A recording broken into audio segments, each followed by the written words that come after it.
Everything is connected.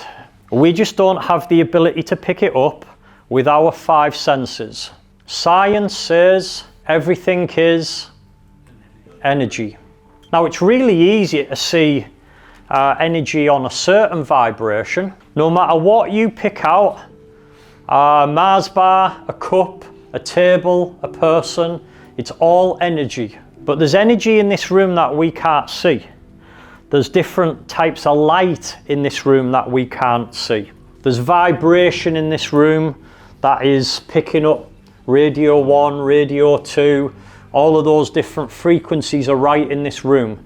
Our ears just don't have the ability to pick up on them, but if I had a radio, I could pick up on any of those stations. I give an example of this once on Elite, which is a bit fucking weird, but it's probably the easiest way I can try and understand it. Imagine you're all fucking beans. Yeah, you're inside of a can of beans, okay?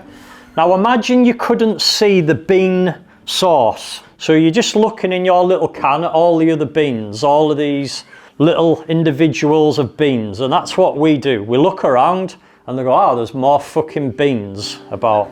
But actually the reality is there is something in between every single one of us that is connecting every single one of us in its energy. So there's different vibrations of energy. In this nothingness right here is full of different energy. It's just a vibration that we can't see. Would you agree if I send a message now to someone at the back of that room, a level of frequency has to go from there to there? Okay, we know that. We just can't pick up on our five senses. Everything is connected. And you might think, well, what the hell does that mean?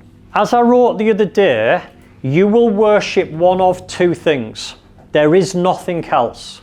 You either worship a higher power, or a faith, or a religion, or you worship your ego. There is nothing else. And if you don't give it any thought, and you don't really give a shit, by default, you worship your ego. Now that's your choice. If you want to do that, that's cool.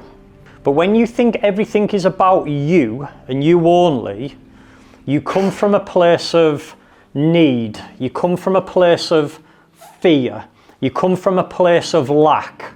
Because there's only you, and there's a limit to what there is.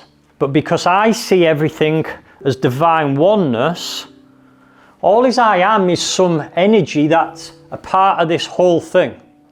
And what science has found out, that from the tests that they've been able to do, from taking things and sending spaceships up in Earth and stuff like that, that particles of the moon are all just energy. It's the same thing. Everything that you look at, when you break it down, it's just simple energy. Everything is. So because I believe that this law, science tells us that, and religious books have been telling us that for 2,000 years, okay? So you may not be aware of this, but certain cultures, they actually celebrate death. They celebrate death. So where we mourn and we're upset, certain cultures celebrate death and they're happy. It triggers a happy set of emotions. And all that is perception. It's human mind of what there is and what there isn't. Because of that, I believe I've always been here. I'll always be here because Rebecca's not in the room. But the law of science is that energy cannot be created nor destroyed. It can only change form.